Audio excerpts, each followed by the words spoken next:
Kad me osoba nazove, prvi tretman joj uvijek poklanjam, jer kroz taj prvi tretman vidim gdje je osoba energetski slabija, koliko bi joj tretmana trebalo, minimum, znači da dođe do poboljšanja.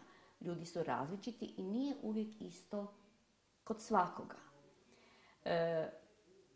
Kad sa osobom, znači stupim u kontakt s tim prvim tretmanom, znači i kroz daljnje tretmane intuitivno osjetim da li je dobro još nešto drugo primijeniti, jer mi imamo čakre, centre energije, znači koji se iscrpe ili potroše, koji naši mobiteli. Znači to su centri energije koji imaju svoje organe, ali svaki taj centar ima jednu žlijezdu sa unutarnjim lučenjem.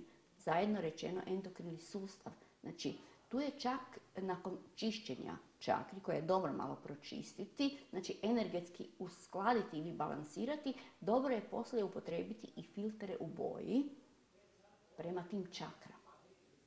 Da se još više, znači, ojačaju i napune energijom. To je kao da punimo svoje mobitele. Ti filteri se mogu i kod kuće primjenjivati, znači svaka osoba to može imati i u svom domu i ti filteri i aparat, znači koji radi putem svjetlosti, se mogu nabaviti i preko mene.